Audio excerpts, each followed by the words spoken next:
Today's topic is going to be quite a big one. The Great War and the End of Progressivism, 1912 to 1920. The Great War is the original name for what we now tend to call World War I. Because, of course, they didn't know there was going to be a sequel 20 years later, back in the 19-teens. So, hence, they tend to just call it, this is the Great War. Some people called it the War to End All Wars. And it was the biggest war in human history up to that point. But World War II will be 5 times larger than even this war. So today we're going to talk about America's role in the Great War. But we are for the first time going to start talking a little bit about what's going on in the rest of the world. So this won't only be the US today. This will also be a little bit of what's going on in Europe. Because as America's growing, when we started this class in 1865, very few people paid attention to America. We were kind of off on our own. But now we're growing economically, we're growing technologically, we're growing militarily, to the point that by the time of the Great War, we are now a world power, and our actions affect the rest of the world. So as a class on U.S. history, our focus has to start changing a little bit more to look at the rest of the world. So the rest of this semester, we won't only look at the U.S., but we'll also be looking at the rest of the world. Now, when we did the Gilded Age, we talked quite a bit about progressives. And when we got into immigration and segregation, again, progressives played a role in that. And as a quick reminder, progressives were basically middle-class reformers who wanted to make the United States a better place. Now, of course, the word quote-unquote better is different depending on who you are. Some people wanted less pollution. Some people wanted to help poor people. Some progressives wanted segregation. They thought that was a way to make things better. So again, today, we would look at some progressives in a positive way. We would also look at some progressives in a negative way.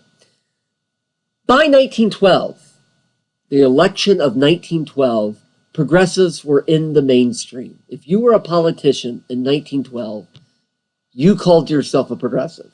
That was just the way everybody thought. So they were the driving force in politics. But as we'll see in 1912, which is a very unique presidential election, even though all the candidates were progressives, as we see, they really are not all alike. We've never really had a campaign, an election like 1912. Usually in a presidential election, you'll get a bunch of candidates. Like right now, 2015, we already have a bunch of Republican candidates.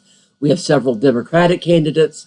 But by next year, 2016, the summer of 2016, a year from now, there'll probably be 2. One Democrat, one Republican. And there might be a distant third-party candidate. And that's how it works every election. 1912 was completely different. There were 4 major candidates that year, all the way until the election. And it really could have been any of them who got elected. But what's also interesting for our purposes is they were all progressives. So we get a sense by looking at these candidates to kind of see how different these guys were. The first one is William Taft. He was a Republican. Teddy Roosevelt had been president from 1901 to 1908, major Republican president. Roosevelt stepped down in 1908. He could have been reelected again, but he said, no, that's enough. I'm going to go to Africa. I'm going to go hunting. I'm going to write some books. I've done what I needed to do. You know, Teddy Roosevelt was a progressive who, started the National Park Service. He conserved trees. He made the government more efficient. He even tried to end segregation in the South. Didn't work, but he tried. So he felt like he had accomplished a lot. And he was very popular. So 1908, he stepped down and he said, and he basically endorsed a guy named William Taft. He said, this guy will be my replacement. And so voters voted for Taft in 1908. So Taft has been president for 4 years. It's 1912. He is running for re-election. However, Taft was very different as president than Roosevelt was. William Taft really didn't want to be president initially. He was a lawyer, and was a judge during the time that we occupied Philippines. If you remember the imperialism lecture, William Taft was actually the military governor of the Philippines. Once he became president, he actually himself was an extremely nice person, maybe too nice. But he allowed a lot of things to happen under his watch that upset many people. One of the things he did, he began to sell off government land, including some of the parks, to private companies, which infuriated Roosevelt. Roosevelt was somebody who went after monopolies. They used to call them trusts back then. Roosevelt was known as a trust buster, somebody who got rid of monopolies. Under Taft, monopolies returned. So to a large degree, Roosevelt felt that Taft had betrayed him. And so Roosevelt was furious at Taft at this point. By the way, there is a little bit of trivia about Taft. Taft is not a very well-known president anymore. In fact, he's really known for one major thing. As you can see by his image, he was not a tiny guy. In fact, he was our largest president ever. And the bit of trivia that everybody always mentions about him, and it is true, is that one time he was in the White House, he was taking a bath, he tried to get out, and he couldn't. He actually got stuck in the bathtub, and he had to have some of his servants pull him out of the bathtub. I always feel bad for this guy because he was, a major player. He's a president. He later will be the Chief Justice of the Supreme Court, which is also pretty darn important. And yet the only thing anybody remembers about him is naked, stuck in a bathtub. But there you go. So he was the first major candidate because he's obviously running for re-election. The second major candidate is the Democratic candidate, a guy named Woodrow Wilson, who, as you know, or hopefully you know, he will actually win this election. So Woodrow Wilson started out his career as a historian. I mean, it's ironic that we, in a very short period, we get two historians who become president. Teddy Roosevelt is one. Woodrow Wilson will be the second. He later goes on to be president of Princeton University. He later then goes on to become governor of New Jersey, becomes a pretty big player. People begin to know who this guy is. And again, in 1912, he runs as a Democratic candidate for president. His campaign, his plank, if you will, which is what they used to say, this is my plank, these are my positions. His campaign was called the New Freedom. He wanted to bust trusts, that means to get rid of monopolies, just like Roosevelt. He wanted to reform the economics, make banking more efficient, make tariffs, which is a type of tax, better.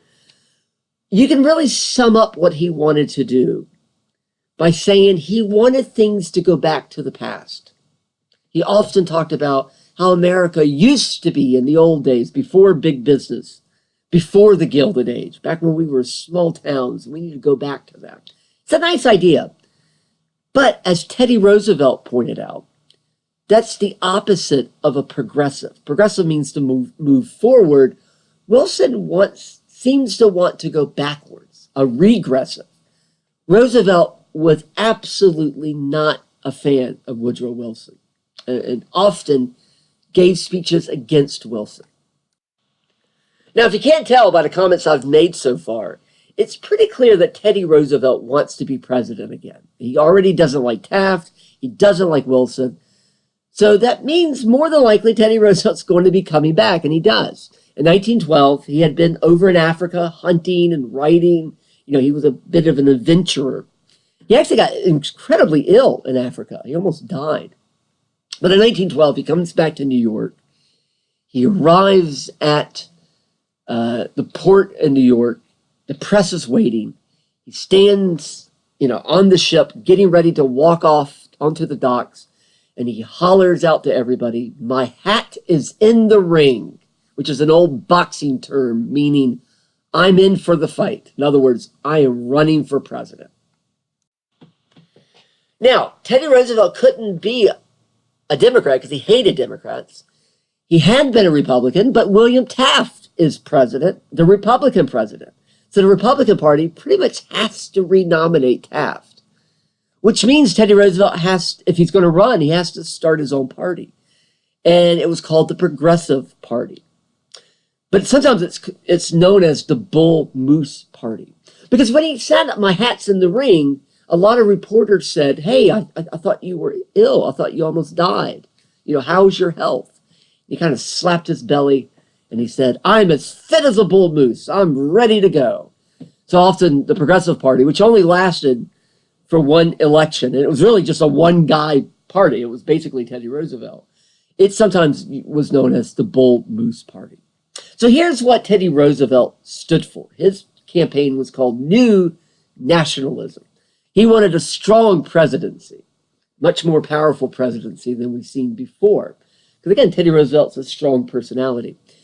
He believed in big business, unlike Wilson, who seemed to hate big business. Roosevelt said, we need big business. Big business is what hires everybody. But we need to regulate big business. He kind of described it like a playground. If you have a playground, you want a place where kids can play. You don't want to stop them from playing, but you need rules. So he believes in encouraging big business. That's where we get jobs and such, which is kind of what Taft was doing. But unlike Taft, he thought there should be more regulations, no more trusts, no more corruption. So if you kind of take Wilson and Taft, put them together, you got Roosevelt. He also believed in social justice, that is part of the job of a federal government, that a federal government is partly there to make sure that the little guy doesn't get hurt. In other words, if it's okay for government to help big business and to help other people, shouldn't the government also be there to help people who can't help themselves? For instance, in Georgia, there was something called chain gangs down in Georgia, where African Americans, mostly African Americans, were often falsely arrested and then thrown on the chain gangs. Teddy Roosevelt tried to get rid of that program. He believes that government, again, part of the role of government is to help people, which is a very modern idea and a very, I hate to say it, but a very progressive idea. And it was very different from most politicians of the time. And to be able to do all of this, regulate big business, social justice, you clearly need a strong federal government, a strong central government. So this is what he stood for. I'm actually always surprised that Roosevelt didn't win in 1912, because he doesn't. I mean, he was very popular, but he doesn't win the election. This is one of the reasons I'm surprised. Not only was he a good speech giver, but he actually got shot running for president. By this time, we've already had a couple of presidents shot and killed. Abraham Lincoln had been shot and killed. A guy named James Garfield had been shot and killed in 1881. In 1901, William McKinley was shot and killed, and that's what made Teddy Roosevelt president initially. Teddy Roosevelt would be the first president or former president to actually get shot and survive. He was campaigning in Wisconsin. He got out of his carriage to go into a hotel, and a guy walked out of the crowd with a gun and shot Roosevelt in the chest. It actually went through his vest. He had his glasses in a steel eyeglass case. It went right through that, which is probably what saved his life. He also had his speech rolled up, and it went right through his speech. This is actually part of the speech. You can see the bullet hole in it. The bullet actually went into his body, but doctors were not able to get it out. They didn't have an x-ray, but they were not able to get the bullet out. You can see Roosevelt's bullet right there between his ribs. John Schrank is the guy who shot him, who was immediately taken down and eventually thrown into prison. What's amazing to me is that Roosevelt still gave the speech, even though he had a bullet in him and he was bleeding. He basically, stood up on the podium and said, "Everybody, I've been shot. So please listen carefully what I have to say." To me, that's instant vote. You get shot and you keep going, you become president. But that will not be the case for Roosevelt. The fourth candidate, now this guy probably didn't really have a chance to win, but he was still a major candidate, and that was Eugene Debs for the Socialist Party. Socialism today is considered really ugly. If you call somebody a socialist, that's seen as very, very negative. Socialism basically is the idea that the government owns the businesses. It's kind of like communism, but not quite. But in the early 20th century, a lot of Americans were socialists. They thought maybe because, there's a lot of corruption in business and workers aren't always treated right, maybe we should have socialism. So again, it's surprising that 100 years ago, a lot of people liked the idea of socialism. So Eugene Debs was a socialist. What he really was a labor leader. He ran a union. And basically his campaign was Workers Unite, that the workers of America should all unite together to, create prosperity for everybody. He will run for president 5 times. Obviously, he'll never win, but still, major player in politics. And as a union leader, again, unions talk about workers uniting, regardless of religion, regardless of culture, or regardless of race. So he would fight things like racism and segregation, which at the time were seen as very radical ideas, almost, again, socialistic, communistic ideas. This idea that all men are created equal, that was seen as communism back then. Today, that's seen as normal. We all think that way. But back then, that was seen as incredibly radical. Because again, remember, this is a white supremacist time period. This is a time of segregation. Anyway, Eugene Debs, again, is kind of surprising today, was a major candidate, being that he was a socialist. The result of the 1912 election does result in a Woodrow Wilson victory. And if you look at this map of the electoral votes, it looks like an absolute landslide for Wilson. But the reality is that Taft probably would have won had it not been for Roosevelt, or you could say Roosevelt would have won had it not been for Taft. Basically, Taft and Roosevelt split the vote. But nonetheless, because Taft and Roosevelt both ran a Democrat, the first Democrat since 1880, and only the second Democrat since the Civil War, 50 years earlier, becomes president. Again, this is a time period of Republicans. So this is a big upset. But Woodrow Wilson does indeed become president. And Woodrow Wilson goes on to do something that very few presidents have done. He actually does everything he said he was going to do before he became president. Most presidents make, I think today that they say it's on average about 800 promises, and they get to do maybe 20 of them. Most of what a presidential candidate says they do, they don't get to do. Back then, they didn't make as many promises, but Wilson actually kept all of them, which is quite remarkable. He does it before he's even reelected. He did a few things that are important today. He did the Federal Trade Commission. That was a government agency to regulate businesses. And basically, it was to stop monopolies, which is exactly what Roosevelt would have done. He also created the third national bank. We've had 2 in the past. This is the third one. This one's still around today, the Federal Reserve.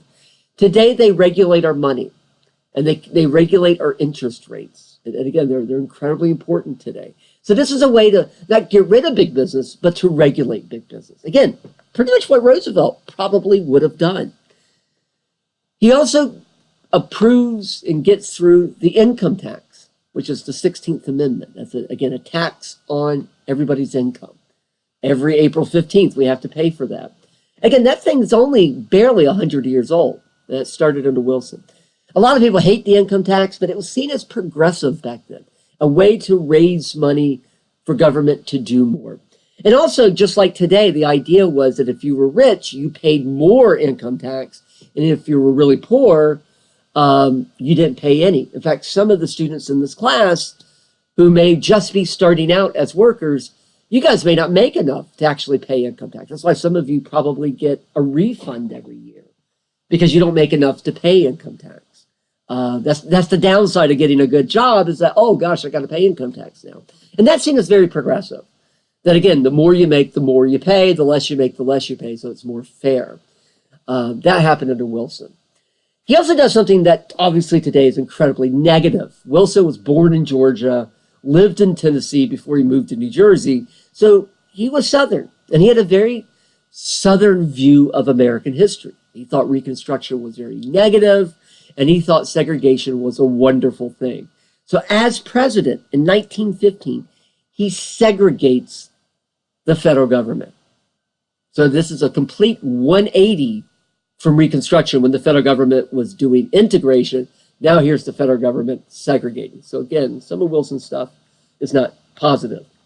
And I have to be honest, as a historian, I'm actually not a big fan of Woodrow Wilson. Even though I think he did some amazing stuff, I actually have some real problems with Wilson, which will become very clear in today's lecture. But by 1914, his new freedoms that he ran on, they'd all been accomplished. I mean, this guy's really quite remarkable, politically speaking. Let's step away from the U.S. for a few moments, and let's look at what's happening in the rest of the world in 1914. So in Europe, we begin something that was called the Great War, but again, nowadays it's usually called World War I, which was the biggest war in human history up to that point. So it began in 1914. It's quite a confusing war, and we won't spend much time on the causes of it. But it comes out of a lot of things. I mean, this is basically Europe fighting itself. So this comes out of imperialism. Because again, almost every European country was an empire. So that's what made it a world war. So again, England controlled India. They controlled parts of Asia. They controlled parts of Africa. Germany controlled many parts of Middle East and Africa. Italy controlled parts of Africa. France controlled parts of Asia and Africa. Spain, of course, controlled still a couple of things. And so when these countries go to war with each other, that also means that Asia, Middle East, and Africa is going to war with each other. That's what makes it a world war. So this is out of competition, a desire for bigger empires, what we now call nationalism. That's the idea that your nation is better than everybody else and everybody else should be subservient to your nation. So these are coming out of all these European ideas.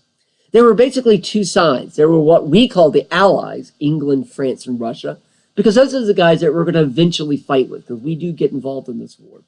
The other side is the Central Powers, Germany, Austria, Hungary, Ottoman Empire, today you might call that the Muslim Empire, and Bulgaria. Now, when this war broke out, the United States, under Woodrow Wilson, officially declared ourselves neutral. That means we're not taking a side, and we're not going to help either side out. I mean, that is an official stance. And that's important to remember. We are technically a neutral nation when this war begins. So how does this war start? And again, it's kind of a confusing war. There is an event that happens that actually starts this. The guy on the right there, Archduke Franz Ferdinand, he was the heir to the throne of the Austria-Hungary Empire. So he wasn't the leader of it, but once his uncle dies, he will be the king of the Austria-Hungary Empire. And he goes to a city called Sarajevo, and he's there to give a speech. And while he's there, the guy on the left, Principe Gavrilo, shoots and kills Franz Ferdinand. So why did Principe do this? Principe was somebody who was very angry that Austria-Hungary controlled his country in Bosnia, in Serbia. So calling himself, along with two buddies, they called themselves the Black Hand, they decided to take out the future leader of this when he came to give a speech. They tried to kill him earlier that day. It didn't work. They actually failed to do it. So Franz Ferdinand gives the speech he's supposed to give. He gets back in his car, and his driver is going to drive him out of town. And the driver accidentally makes the wrong turn. This is a car right before it's about to make the wrong turn. And when it made the wrong turn, Principe Gavrilo was just sitting on a street corner, pouting that he didn't kill the guy he was supposed to kill. He looks up, he sees the car coming right at him. He thinks, oh my God, I can't believe it. He stands up, pulls his guns out, shoots the guy right in the head. And then here he is being captured after shooting Franz Ferdinand. And that assassination of this person that most Americans had never even heard of led to the start of the Great War. So again, here is a map of Europe in 1914. You got, France, you got Britain, you see Germany, Austria, Hungary. Down below, you see Serbia, Bulgaria. Again, as you can see, Germany controlled, and Austria and Hungary controlled Serbia and Bulgaria and Turkey. And there's a lot of conflict there. So the shooting of Franz Ferdinand made all these places really mad. But again, you think, well, what does that matter? Well, because all these countries were empires, they all had treaties with each other. So if one country goes to war, what that means is all these other countries have to go to war. So it's like a house of cards. This is very weird, complex issue. So Franz Ferdinand is killed in late July of 1914. By the first week of August, all of Europe is at war with each other. And even the countries at the time weren't really sure why they were fighting. In other words, the war, in a way, should never have happened. But sadly, it did.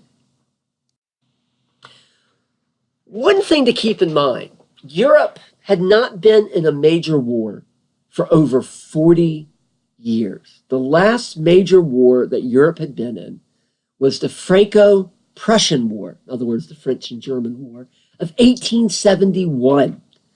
In fact, Europe had bragged, the countries of Europe bragged, that they were done with war, that they were so civilized that they would never go to war again, that they have learned their lesson, that they now compete economically instead of militarily. And now here we are, 1914, and we're seeing one of the biggest wars of all time, and it's Europe. And so it's a real tragedy, if you will. So again, to keep in mind, so the leaders of Europe had never been to war, because again, it had been 40 years since they were kids when they were at war last time. So you got leaders who've never been in war in any major way, using brand new weapons that they've never used before. Because, by now you got all these new weapons.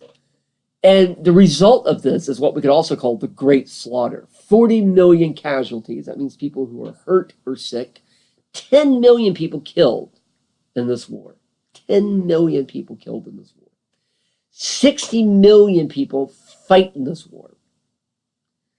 And what's different about this war from earlier wars is that now civilians are targets. Cities are targets now. Schools, churches. Those are considered legitimate targets now. This is total war. And again, the types of weapons they're using are unlike any weapons we've seen in previous wars. And let's talk about some of those. The most famous of these new weapons is something called the machine gun. Now, machine guns have been around really for a while now, but this is the first war where we see the major use of machine guns. Again, taking the Industrial Revolution and applying them to weapons. So if you're well protected, one person, theoretically, could slaughter hundreds, if not thousands, of soldiers with just one gun. Another type of gun was these huge guns, not quite rockets, but nonetheless guns that can shoot targets 7-8 miles away. Germany had one of these. It was nicknamed Big Bertha. Not only could you kill people from a long way away, but these guns weren't very accurate. So there was a lot of what we might call collateral damage. A lot of people who shouldn't have been killed, but accidentally were because these guns weren't very accurate. There's also something else that's a little bit interesting. Might be a little weird, but something that really is important. Imagine, let's do a mental exercise for just a second. Imagine you have to kill somebody. Now, unless you're a psychopath, you probably don't want to kill people. We humans are deep down nice people. We don't like to kill people. But imagine you have to kill somebody. You don't have a choice. But you do have the choice of how you kill them. So either you can kill somebody by taking a knife and stabbing them to death, watching them die, watching the heart stop, watching them take their last breath. And that, by the way, at the same time, they're probably going to be trying to kill you. Or you could push a button and 7 miles away, somebody dies. You don't have to see them die. In other words, personal war versus impersonal war. And one thing that was this new technology is war becomes more impersonal. You push a button and somebody a long way away dies. You drop a bomb from an airplane, you don't see the people die. And it turns out that humans are much quicker to kill each other if they don't have to do it face to face. So this is one of the reasons why the slaughter is so bad in this war. It's not just because we got these new terrible weapons, but the weapons make it easier to kill. Again, if you're about to kill somebody face to face, you might stop and think about it. But if all you got to do is push a button, you might push that button a little bit quicker. Because one of the interesting things is as we become more civilized and smarter in the 20th century, we actually start killing each other in bigger and bigger numbers. More humans have died in the 20th century from war than all the previous centuries combined. And this is one of the reasons why. We also, again, we get airplanes because of the Gilded Age. In addition to cars and in addition to telephones, we also get airplanes. And so this is the first war where airplanes are used. And again, we talk about dropping of bombs and such, so we're raising the level of destruction. And many of the victims of those bombs aren't soldiers, but actually are just regular people, cities and towns and such.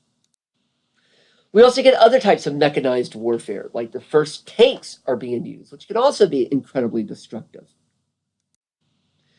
U-boats, and this is a German phrase, it means Unterwasserboats, underwater boats, in other words, basically submarines. And again, tanks, big guns, machine guns, U-boats, not only are they very destructive, but the militaries had not figured out how best to use these things. Because again, these are all brand new toys. And so the way they're using them in this war is actually not only destructive, but also very dangerous for the very soldiers using them. So all of these are incredibly dangerous weapons to use, including U-boats. But U-boats will be incredibly effective in this war in bringing down various ships, including killing many civilians. This may not be the most impressive image, but pillboxes. Basically, you take concrete, you reinforce them with steel, and you make these, what they call pillboxes, these fortresses, very, very thick, so that bullets can't go through them. And, again, if you combine that with a machine gun, you almost can't be taken. Again, even though we get all these new weapons, the way Europe is fighting this war is a very old-fashioned way, almost the same way we fought the Civil War, where you have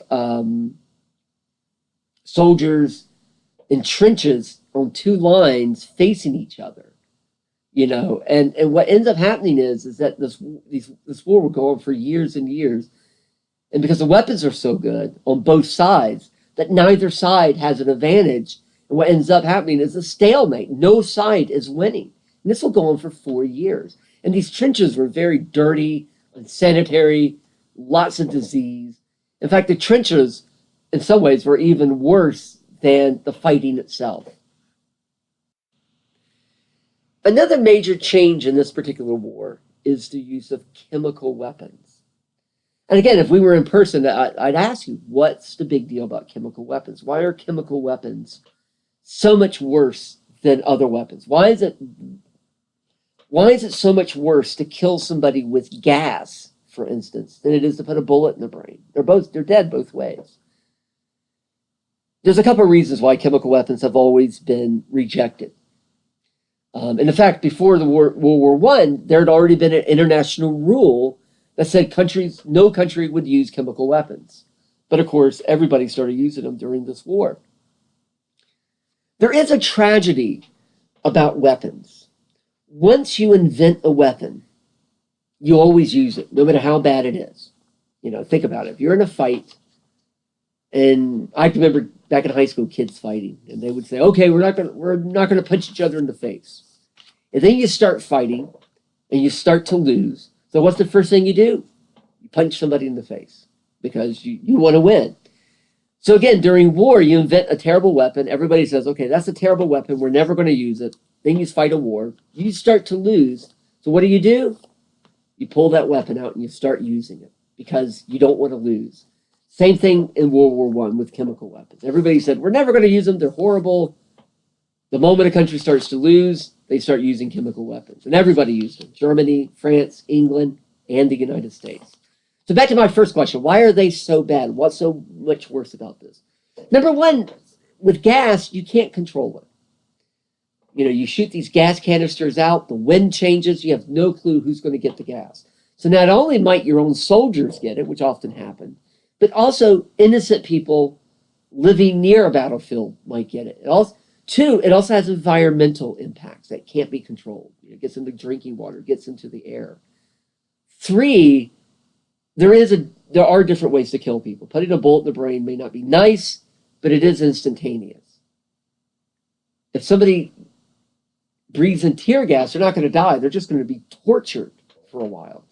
But if they breathe in mustard gas or chlorine gas, not only will they not be able to fight, but they will die a slow, painful death that might take months. This is somebody with mustard gas. You can see these huge blisters on their body. It really is not just killing people. The word torture, inhumane torture, is an apt phrase for this. And it really does go beyond just killing soldiers. And so rightfully, everybody rejected it, but wrongly, everybody sadly used it during the war. And one of the tragedies of chemical warfare is that there are good ways to defend yourselves using gas masks. But the problem is innocent civilians don't have gas masks, and they often are the ones that are paying the biggest price for chemical warfare. So I just want to give you some sense of, the types of weapons being used and why the slaughter was so big. Okay, back to America.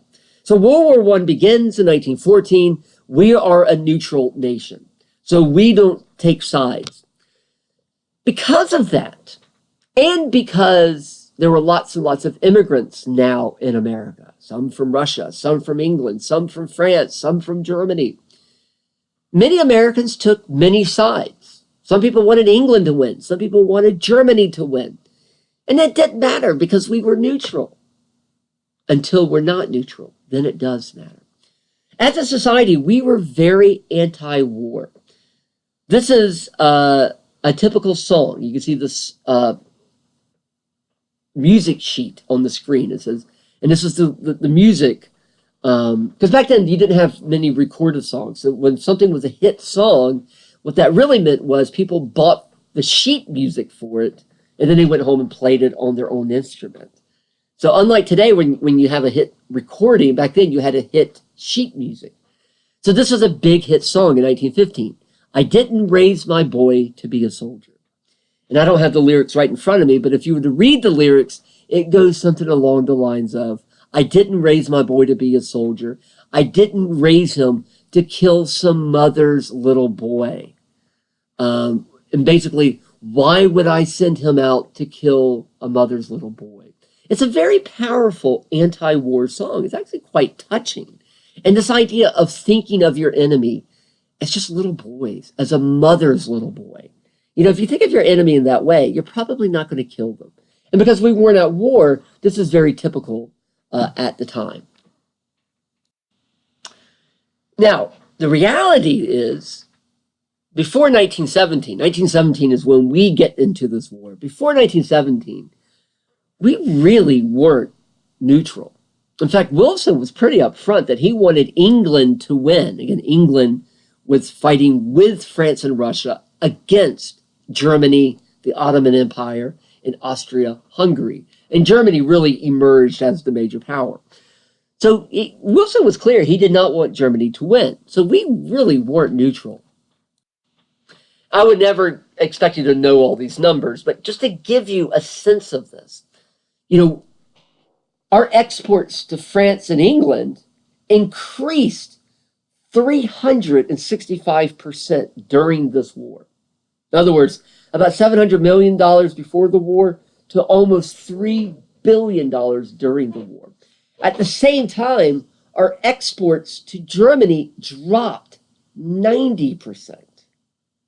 Some of this is because England was blocking us, but mostly it's because we just chose not to trade with Germany. And look at the bottom line. We did give money to both sides. We loaned England and France over $2 billion, while we only loaned Germany $27 million. So imagine you're Germany, who aren't necessarily the bad guys in this war. They're just fighting this war because they're honoring a treaty. Again, what would you do if you were in a fight and the person you were fighting was being given weapons by a third person? The answer is you would start fighting that third person because that third person is basically fighting you. So not surprisingly, Germany decides to fight us. They first warn us, they send us messages, But eventually they're going to start fighting us. And in a way, you can't blame them because, I mean, again, all that money, all those exports is resulting in Germans dying. So again, as you can see, we really weren't neutral at all. So Germany does react. Again, they correctly see us as an arsenal and a bank to what we were calling the Allies. So at first they started to blockade us. That means they were trying to keep our ships from going to Europe. They were using U-boats in the process. But they also said that they would start sinking our ships if we didn't stop. Now keep in mind, Germany does not want us in this war because they are very afraid that they will lose if we get in this war.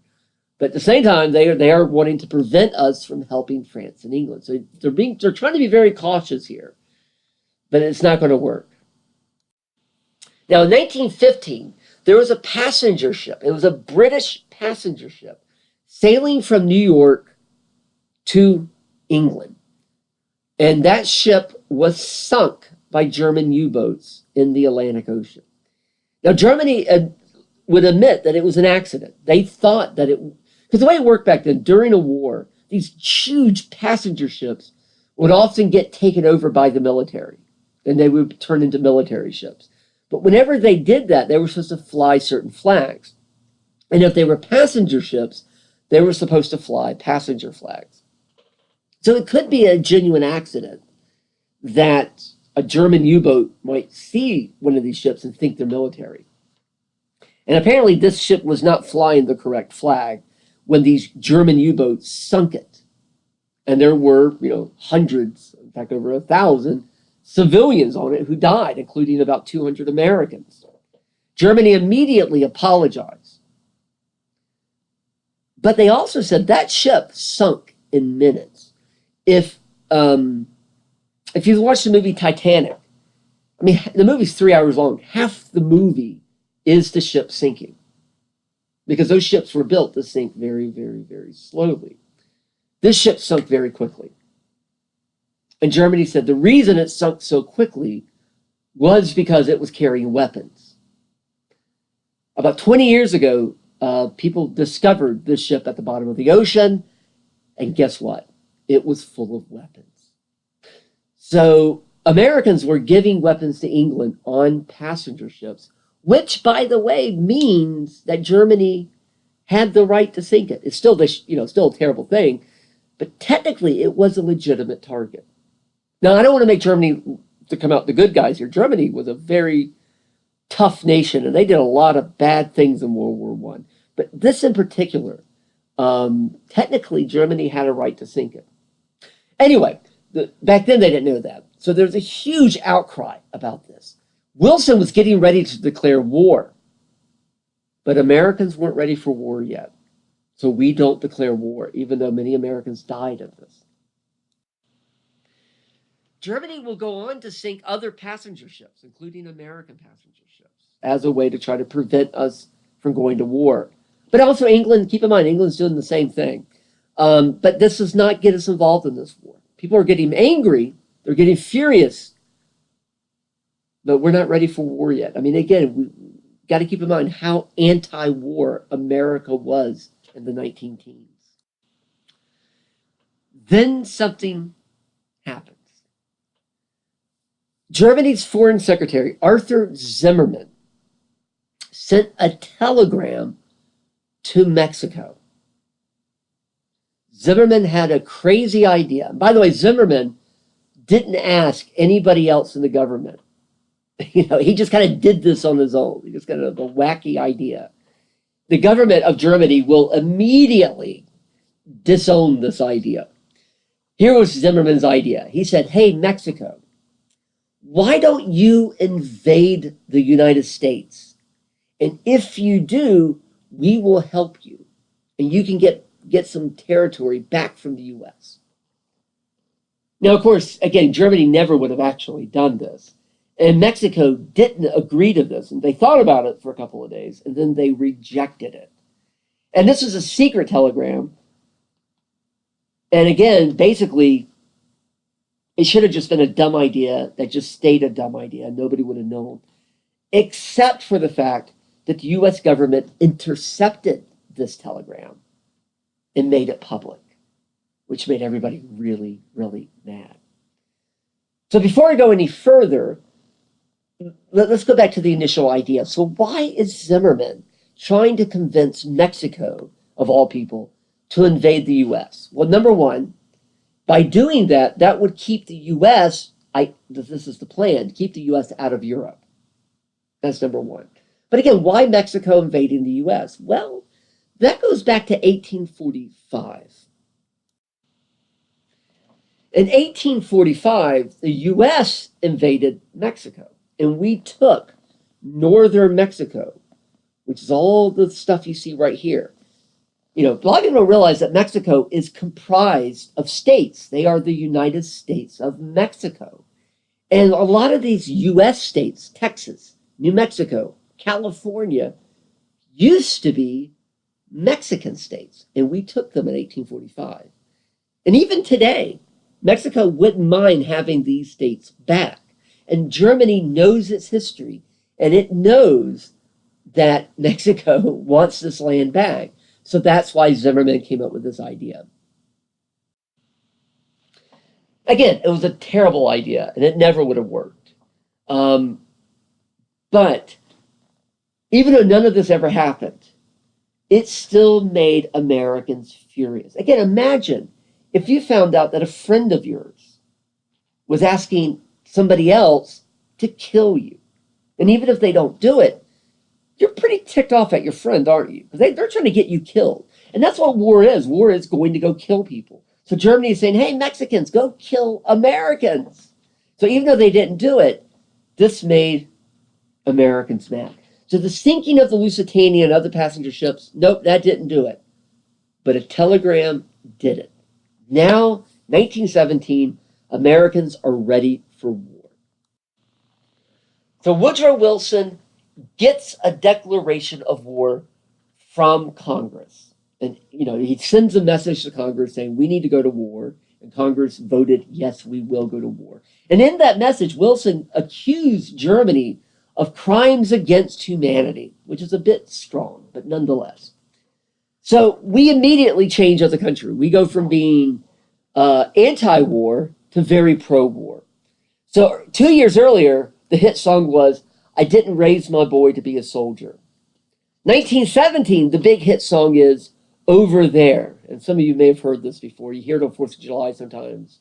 I won't sing it, but basically, over there, let's go fight over there. And there's a great line in it where it says, tell your girlfriend not to pine, in other words, not to cry, because her man has got to get in line. Tell your mother not to cry, but you got to make your daddy proud. It's almost exactly the opposite. The earlier song was all about a mother's little boy. This song is about making your dad proud. Be manly, be masculine. In other words, this is very typical. This is propaganda. And during war, you kind of need propaganda. And that's going to be a little bit of homework you guys are going to do is talk a little bit about the role of propaganda. We also have a draft. This is where, of course, the government makes you go to war. And the idea of a draft is to keep it democratic. In other words, whether you're rich or poor, or black or white, everybody could get picked to go to war. So 24 million American men register for the draft, and over almost 5 million are picked to serve in this war. By the way, our connection with this war is pretty much gone. It has been 100 years now, and the very last veteran of World War I here in America died just a few years ago. Frank Buckles. He was 100 years old. He went to war when he was 16 years old. So we are in a period where there's no one left alive who fought in this war. So again, this is one of those wars that is now completely memory now. When I was a kid, there were still World War I veterans. Nowadays, there aren't anymore. So one thing that the government has to do is control information. So they created the Committee for Public Information, the CPI, to tell people about the war, but also keep secrets. And they also created what we call propaganda. And because this is the 19-teens, this is a time of segregation, a time of anti-immigrant attitudes, It's not surprising that a lot of this propaganda uses what today we would consider very racist imagery. And again, your homework is going to deal a little bit with this propaganda. We'll talk about it in the classroom. This is an image of an actor, Douglas Fairbanks Sr., a big movie actor in the 19-teens, selling Liberty bonds.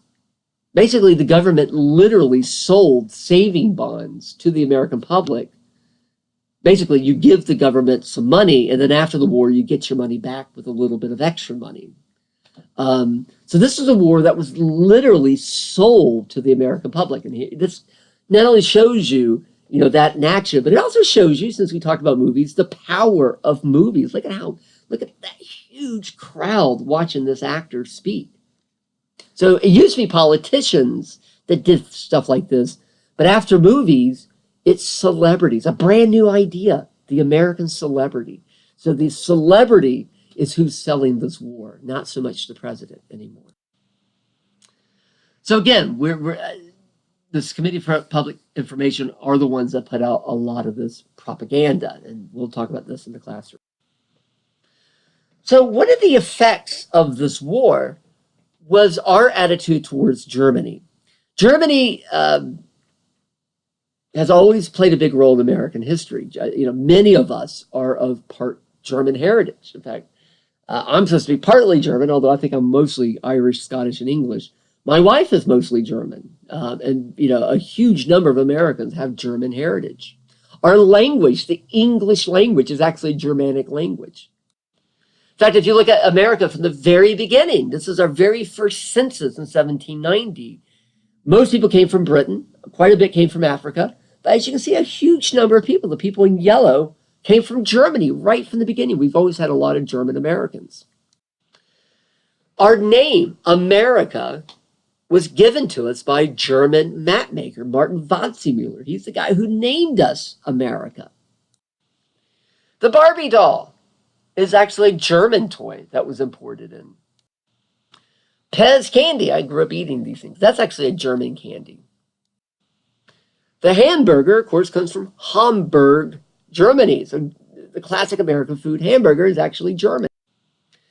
And the beer that most Americans drink, just typical American beers like Budweiser, Schlitz, Old Milwaukee, these are all basically German beers, created by German immigrants coming to this country. After 1871, Germany, the modern nation of Germany, was born. Because before 1871, there was a lot of smaller little kingdoms, but in 1871, they all united to become modern Germany. So for a lot of German Americans, this was a big deal. And they were very proud of being German and really bragged about being German. And that was okay because Americans liked Germany. By the way, the guy pictured here is a guy named Otto von Bismarck. He's the guy who united Germany. And he's wearing that classic German helmet with what used to be called the Pickelhaube, that big spike sticking out. That's like a classic German helmet. And of course, there in this country, there's a lot of places named after Otto von Bismarck, including Bismarck, North Dakota, named for him. In class, we talked about immigration. And I talked about how these new immigrants often weren't wanted by Americans. And eventually, we end immigration in 1924. There was one group of new immigrants that were liked, that were Germans. Germans were seen as the attractive new immigrants. They were the ones that everybody liked. In fact, today, if you took a foreign language in high school, more than likely you took Spanish. Some schools might have offered French. When I was in high school, a couple of people took Latin. But if you went to high school in 1910, everybody would have taken Germany. Not Spanish, not French, German. German was seen as the language of the future. Again, everybody liked Germany. In fact, throughout America, there are all these huge monuments to German heroes. This is in Wisconsin. This was a statue, 3 stories tall to a German hero, a guy named Hermann. So again, even though they were Americans, they were proud to be German Americans. But when the war began, that attitude changed immediately. Teddy Roosevelt begins to give speeches about 100% Americanism. And if you remember from our immigration lecture, the idea of 100% Americanism is that you reject your heritage and you say, I'm not an Italian American anymore. I'm just a plain old American. You pretend you're not who you used to be. So for Teddy Roosevelt, German Americans, to him, were not Americans at all. You know, if you're an American, you don't talk about being German anymore.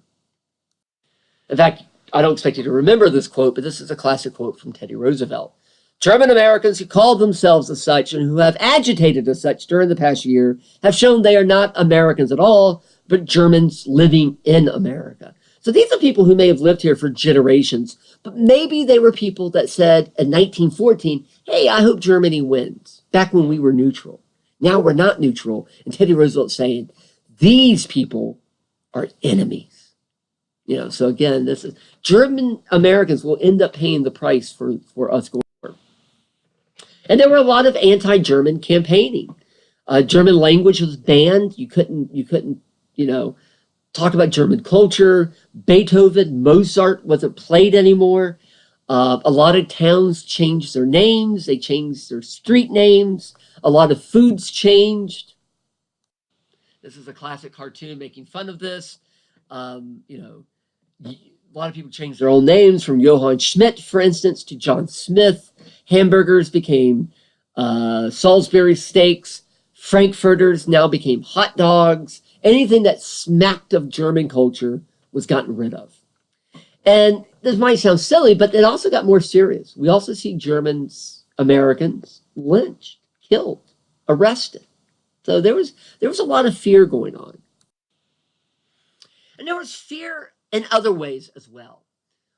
One thing we often see during war is an overreaction to fear.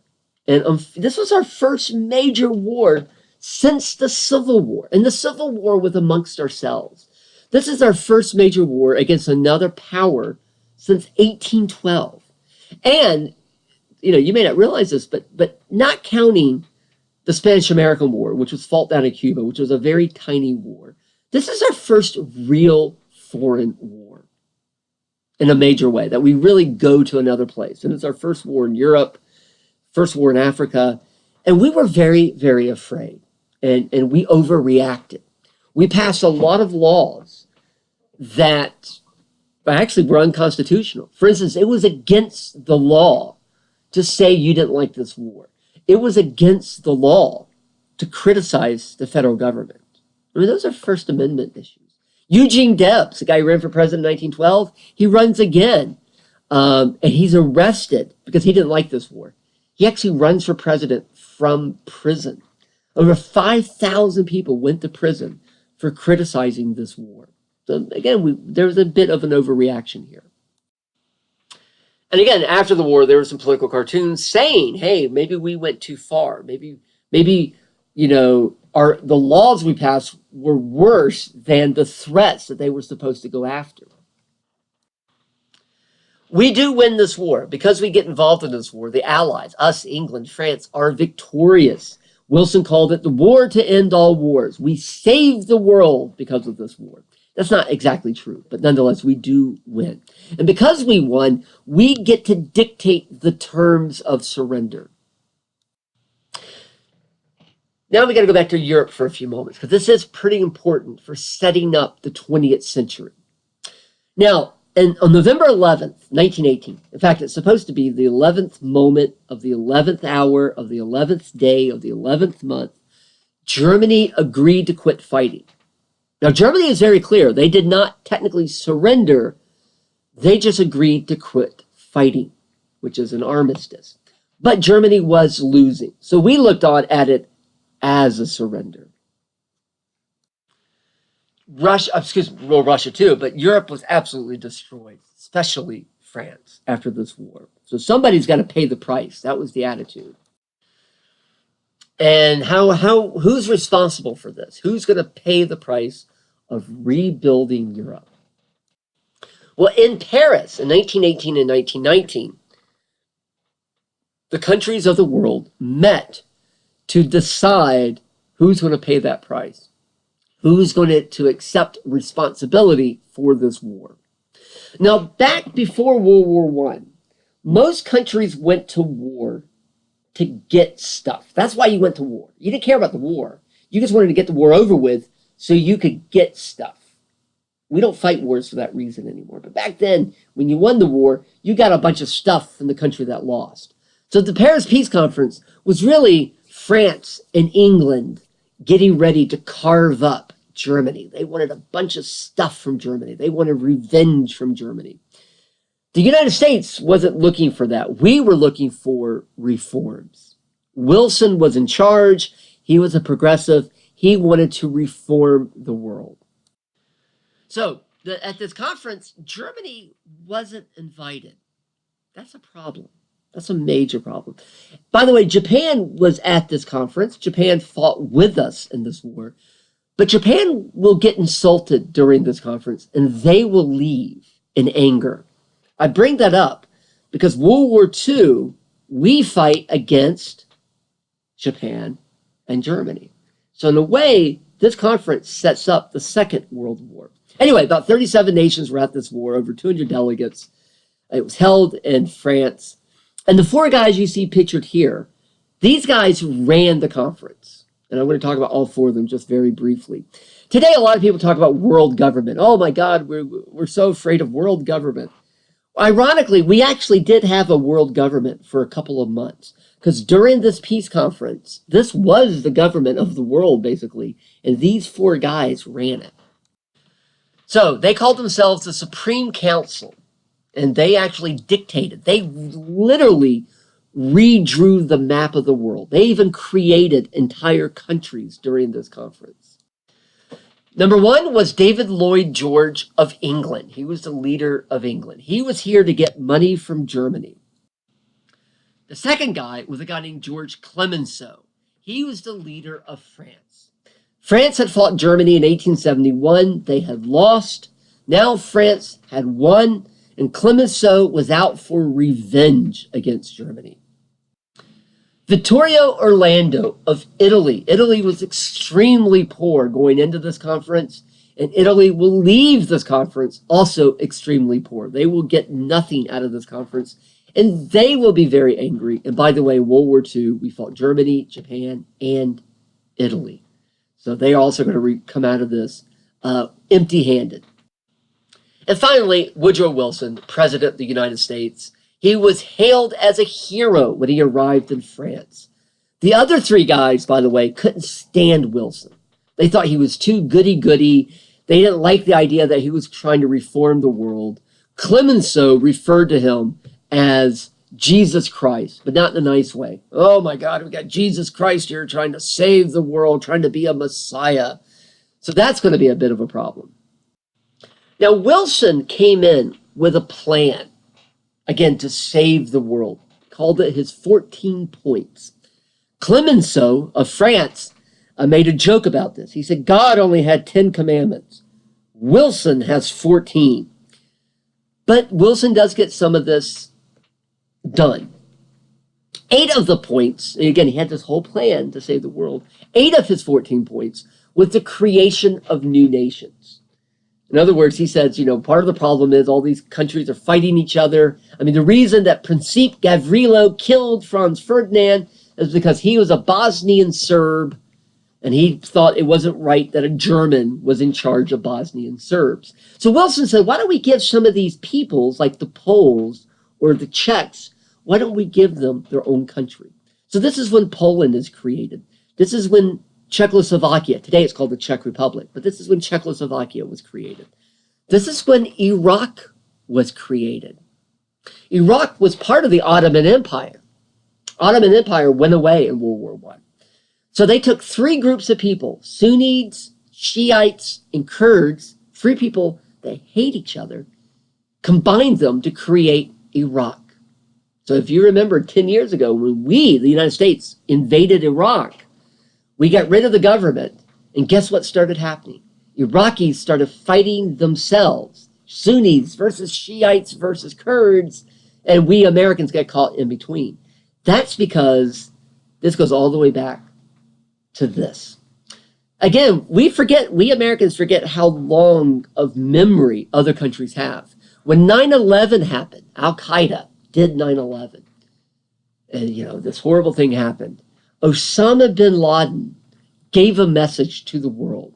And when he talked about why he did 9/11, part of the reason he said 9/11 happened was because of the role that the U.S. did in carving up the Ottoman Empire to create these new nations.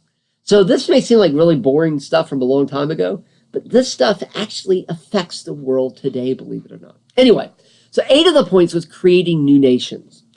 5 of the points were creating new international laws. Laws that would reduce weapons, limit navies, make the oceans freeze so no ships get sunk anymore, free trade, self-determination, basically democracy. What's ironic about, those are great ideas. I think we all say, yeah, those are good things.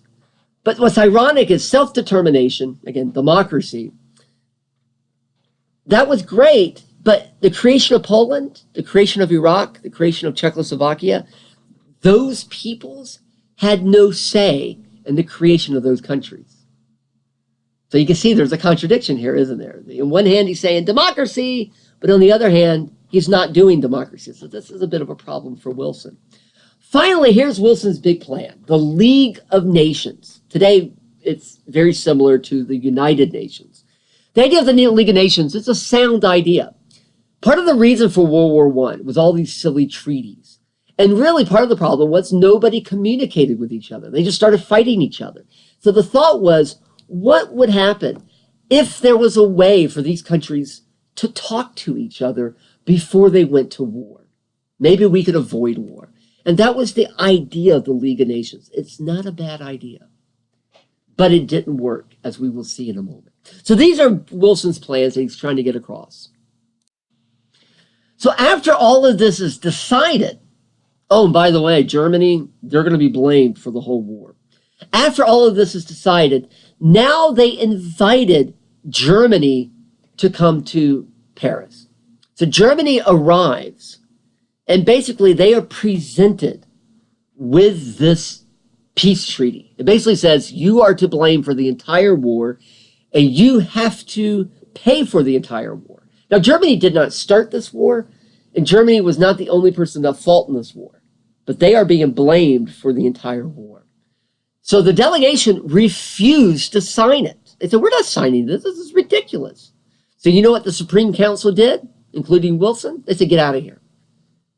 And send a new delegation in that will sign this. And if you don't send a new delegation in that will sign this, we're back to war, and we are going to obliterate Germany. So basically, Germany has got a gun to its head, and they're being told, you better sign this. So the delegation is sent away. Another delegation is brought in, and they signed the treaty. They don't really have a choice.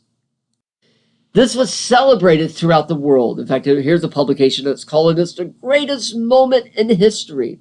Of course, you guys can already guess the real problem here. This is going to cause lots and lots of resentment and anger in Germany. And Germany was the most powerful country in Europe, the richest country in Europe. Germany is going to be ruined because of this. And because of that, we're going to get the Great Depression, which is even going to affect us, the United States. And so here's a political cartoon showing Germany signing away its powers. And in the background, you see the former leaders of Germany saying, what are you doing? Why are you doing this? So again, they were forced to eat a peace pie, whether they want it or not.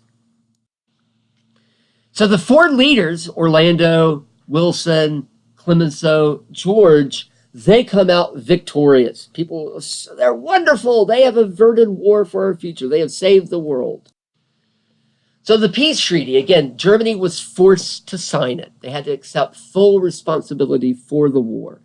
They had to pay back all debts for this war, over $400 billion. And remember, Germany had been ruined by this war, so they're broke already. And other empires was also dismounted. The Russian Empire, the Austrian Empire, the Ottoman Empire. So again, literally, Europe and the world was recreated by this peace conference. The problem is Germany didn't have any money. By the way, Germany wouldn't pay their debt back until 2010. Just 5 years ago that they finally paid all back. Russia, excuse me, I keep saying that. Europe was ruined in this war, and nobody's got the money to rebuild it. And that's going to be a big problem. So again, the map of Europe was completely withdrawn with all these new countries like Yugoslavia, Poland, Lithuania, Czechoslovakia. But so was the Middle East. This is the creation of the Middle East today. Instead of being empires, you get the creation of countries like Iran and Iraq and all of this. Africa was also carved up and given away to France and England and such. So here's a political cartoon, kind of a creepy looking one from 1919. Here is Wilson and Clemenceau and George and Vittorio Orlando leaving the conference, and it says the tiger at the bottom. That's Clemenceau. That was his nickname. You have Clemenceau saying, "Curious, I seem to hear a child weeping." And just around the corner, here's this little kid. I don't know why he's naked, but here's this little kid crying. And above his head, it says class of 1940. You know what this cartoon is predicting? It is saying that because of this peace treaty, in 20 years, we're going to be at war again. And that little kid is crying because that kid knows that he is going to be killed 20 years later in a war. And you know what? Almost exactly 20 years later, this is 1919, 1939, World War II begins. So in many ways, this political cartoon predicted World War II. In other words, it's absolutely right. This treaty, because of the way it was handled, will lead directly to World War II. So that's why World War I matters so much. Now, Wilson had to sell this treaty to the Americans. We had to ratify it. We had to agree to the League of Nations. We didn't want the League of Nations. We did not want to go to World War I. The only reason we went to World War I was because of the Zimmerman telegram. Now that we've won the war, Americans have no desire to go back to Europe. And the League of Nations is basically us saying we're going to protect Europe. So Wilson has to sell this to the American public. And he goes around the country trying to sell it, and he has a major stroke. In fact, in Denver, Colorado, he collapses on stage in September of 1919. He has to go home to the White House. A month later, his wife, Edith Wilson, a woman that he had just married 2 years earlier, Edith Wilson discovers him collapsed in the bathroom. He is in a coma. He will be in a coma for the next couple of months. By the way, the American public had no knowledge of this. It was kept completely secret. Wilson suffered a massive stroke. He would not be able to resume duties of the presidency for over 6 months, and the American public did not know about it. His cabinet did not know about it. Congress did not know about it. His vice president did not know about it. Can you believe that? Of course, back then you could get away with that without modern media. The way it worked was they just kept saying, well, Wilson's sick. He's not feeling very good. Nobody knew that he was paralyzed. In fact, he would never be able to walk fully ever again. Do you know who ran the White House? Edith Wilson. She was our first unofficial female president, and she made some of his decisions for him. I don't want to belabor this. I could go on and on about this, but because we're getting really long, I'm going to move on. But I mean, it is a fascinating footnote in history. By the way, nobody knew about that for about 20 years later. Wilson would die in 1921. She would live for another 20 years. After she died is when this was revealed. Even after he went back to being president, he never could use his left hand again. Here's a photograph of Edith and Woodrow Wilson. And notice she is holding the piece of paper for him. He never gets back his full capacities. When he had the stroke, they actually think because he had really, really bad teeth. This is before modern dentistry. This is what Wilson looked like when he was elected president in 1912. Look at those choppers. They're awful. So bad teeth probably led to his stroke. So, United States did not join the League of Nations. Why? Well, one, we did not want to do it. We were tired of these progressive ideals of trying to change the world. And because of Wilson's stroke, Wilson was not able to sell it. So we became an isolated country. That means we decided not to involve ourselves with other countries. And that would be the case until December 7th, 1941. And of course, that's the attack on Pearl Harbor that led to us going into World War II. And because we did not join the League of Nations, which was our idea, the League of Nations never worked. Had we joined it, who knows? Maybe World War II would never have happened. But there's no way of knowing that today. So League of Nations worked. Something else about World War I, beyond how it leads to World War II. African Americans, as we already know from class, this is a time of segregation. African Americans were freed in 1865, but by the 1890s, African Americans' freedoms were taken away. Most African Americans couldn't vote. They were restricted what jobs they could have. Some of them were lynched. We know it's a horrible time period for African Americans. But of course, they were still proud Americans. And like every other group, they fought proudly in World War I. They fought in segregated units, but they still fought in this war. And France and England, they didn't see these guys as black people. They saw them as Americans, heroes, saviors. And so Europeans treated them as equals. They could go to any movie they wanted to. They could go to any restaurant they wanted to. They could date any woman they wanted to. For the first time, these young men, 18, 19, 20 years old, who spent their entire lives under segregation, to these guys, segregation was normal. For the first time, they got a little taste of freedom. They got the taste of freedom that their fathers and grandfathers had tasted during Reconstruction. And for the first time, they were like, oh, wait a minute. This is what freedom is. Oh, that stuff we get in America, that's crap. So these guys are going to go home angry. And by the way, the military knew what was going on. They're like, oh my God, these guys, we got to get them the hell out of Europe because they're going to go home with the wrong ideas. So they are the first people to be sent home. And when they get home, in some communities, these guys are going to be punished. Sometimes they're beaten. They're not allowed to go to certain restaurants. We even see lynchings of some African-American soldiers in uniform. That's a message to everybody else that you're back in America now. You're no longer in Europe. So in many ways, the modern civil rights movement had its origins right here with the experience that these guys had over in Europe. And we do see a reaction, 1919 and 1920 in the summers. We call both of those summers Red Summer. Part of this is the fear of communism. During this time period, communism was beginning to spread in Europe. Russia had become communist. Other countries were playing around with communism. And again, back then, the idea of communism, today we know it didn't work. But back then, some people thought communism, kind of like socialism, may not be such a bad idea. If you were a black American, the idea of communism might be a good idea because communism said everybody's equal, regardless of race. Hey, if you're a black American segregated, that sounds like a good idea.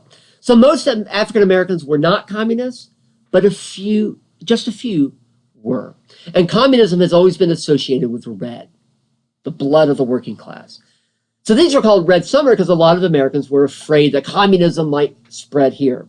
But at the same time, Red Summer also refers to the race riots that happened after this war. Again, we see 26 major race riots in 1919 alone. In other words, African Americans are being treated horribly, and for the first time, they are fighting back. Hundreds were killed. At the same time, this is also when many African Americans begin to move from the South to the North. The Great Exodus happens. So World War I begins to change race relations in America. And although it sounds horrible, actually this will lead eventually to improvements in race relations, although it's got a very bloody start. I'm going to skip the next couple of slides, so pay no attention to these slides. I meant to take these out, and I forgot. So, sorry, these are all in here. Oh my gosh. Okay, sorry. I meant to cut out all the Red Scare stuff. I just for this semester, we're going to skip it. Sorry it was still in there. One other thing I think is actually kind of important. It's probably the biggest story you've never heard of. In 1918, something called the Spanish flu happens. It's called the Spanish flu because the first reports of it are in Spain. This was a very devastating influenza virus, and it struck all over the world, including the United States. And these are pictures from the U.S. of people trying to keep it from spreading. So 50 million people died between 1918 and 1920 because of this flu. Again, it's the biggest story you've probably never heard of. 5 times that were killed in World War I were killed by this flu. Over 500,000 Americans died because of this flu. And what's ironic about this flu is it was so devastating, but it also killed mostly young people.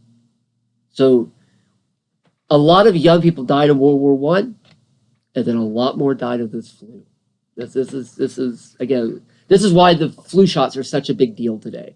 And this is a reminder of how big of a deal diseases play in our lives. So we call it the Spanish flu because the first reports of it are from Spain, but the reality is it actually started in the U.S. The earliest reports of this are at Fort Riley, Kansas. This is where it seems to have started. Fort Riley, Kansas is where a lot of soldiers who fought in World War I came from. So ironically, we were the ones who accidentally spread this all over the world.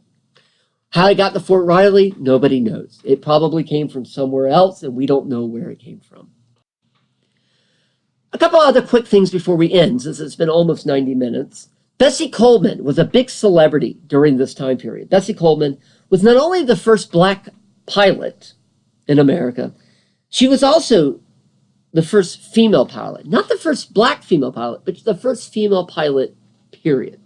So Bessie Coleman was seen as a hero. And she was also seen as a symbol of the rise of women in America. Women can do whatever men can do attitude. In many ways begins with Bessie Coleman. So during the war and after the war, a lot of women were saying, why aren't we voting? Half this country does not vote by law. Why? And so you had a lot of women like Alice Paul. That's who you see here. Alice Paul was from Pennsylvania. She had gone to England. She saw women there fighting for the right to vote. She thought, we need to do the same thing. She came back to the U.S., and she'd formed a group called the National Women's Party. And part of that party was a group called the Silent Sentinels. And what they would do is they would stand in front of the White House every single day protesting. They were the first group to ever protest the White House. And they focused on whoever was in power. And at that time, it was the Democrats with Woodrow Wilson. So, again, they stood every day in front of the White House saying, how can you, Wilson, talk about self-determination when you do not allow half this country to determine their own fate? In other words, women can't vote. Wilson got so mad at them for this, because this is during war, and this is, to him, a criticism of the government, which to him was illegal, because we passed all these laws saying you're not allowed to criticize the government during the war. So 33 of these women were arrested and sent to prison in Virginia. While there, they were beaten and tortured. The irony is, of course, that Wilson's the guy who had the stroke, and it was his wife who saved him, who ran the White House. And yet here he is preventing women from being allowed to vote. So there was a public outcry because of this, because eventually the story leaked. Women like Dora Lewis, who was beaten in prison, Lucy Burns, who was literally held by chains from the ceiling and left to hang for hours. She nearly died. And Alice Paul herself, who was also beaten. Some say she was also raped, although that's unconfirmed. And all of them were on a food strike. They were tied down. Tubes were placed down their throats, and raw eggs and rotten food was poured down their throats. A guard who felt very guilty about this told a reporter, and that got reported to newspapers, and then there was a public outcry. And because of that public outcry, Wilson not only had these women released, but he did an about-face, and he decided to support women's right to vote. So a constitutional amendment was drafted and sent out to be approved by the states to give women the right to vote. And this is a political cartoon saying that, a bunch of states had approved it, but there were a couple of states that hadn't approved it yet. And it turns out Tennessee would be the final state to approve it. And that's what this is kind of making. So, and this was seen as progress. Look, American women are doing this, or they are finally bringing real progress to America. So, 19th Amendment, women can vote. 1920 will be their first election. At the same time, another amendment was passed, the 18th Amendment, which was very much seen as very similar to this. And that was the amendment to prohibit alcohol. That was very much seen as a women's movement. So, because of course, the reality of alcoholism, especially back then, is that, women weren't allowed in bars, only men were. And most of the alcoholics, most of the drunks were indeed men. And even today, unfortunately, it's usually women and children who pay the price for alcohol abuse. Husbands, fathers get drunk, they beat their wives, they beat their children, they don't go to work, they lose their jobs. It is the families that pay the price. Again, that's why this is seen as a way, part of the women's movement. It was also seen in a very ugly way as an anti-African American and an anti-immigrant attitude. It's not true, but the assumption was, well, black people drink more than white people, so we got to prevent blacks from drinking because they get all rowdy. And the thought was all these Irish people and all these Russian people are coming over, all these Catholics, they're all drinking wine in church and they're all a bunch of alcoholics. So this was also seen as so it's kind of, there's an ugly thing to this. So anyway, alcohol is prohibited and women are allowed to vote. So this is kind of the ultimate progressive thing. Progressives are telling the rest of us what to do. And this will completely change politics. Before 1920, men voted. So politicians could tell dirty jokes, they could drink, it was like a boys' club. Now that women vote, that means Democrats, that's the donkey in the image, and Republicans, that's the elephant in the image. Republicans and Democrats now have to court women voters, and that's what this political cartoon is kind of showing. Because women have different issues than men back then. Men wanted to talk about war, they talked about banks, they talked about big business, but women had other issues. Issues like education, pollution, the rights of women, alcohol abuse, drug abuse, clean up society. So, again, this profoundly changes politics. Something else about women voting. Men, again, this is a little sexist, but it does seem to be true. Most male voters tend to always vote the same party their whole lives. And it really is true often. Women don't do that as much, at least historically speaking, statistically speaking. Women tend to be more willing to swing their votes. In other words, they tend to go for the best candidate, not the party. And so if you're running for president, even in 2015, you can predict how the guys are going to vote. You can't predict how the women are going to vote. Women are the deciding factors in elections. And not only that, but there's more women than men. So the women vote, the female vote, is the most important vote in America. And if you're running for president, you've got to court female voters. And that began in 1920. Now, who was the first president that women voted for? Warren G. Harding. Warren G. Harding, by the way, was considered by most historians, me included, as one of the worst presidents of all time. Why was he elected in 1920? Because he was completely different from Wilson. People were tired of Wilson. They were tired of progressives. Harding was seen as a fun guy, a nice guy, a party guy. In fact, he did a lot of drinking in the White House, despite prohibition. He was a nice guy who had a very, very corrupt White House. Next week, not this week, but next week, we'll learn a little bit about Harding. So I was praising women voters and I'm glad that women won the vote, but at the same time, their first election was not a very good election because, again, Harding was elected president. Anyway, that ends not only World War I, but that also ends the progressive era. That began in the 1890s. It ends in 1920.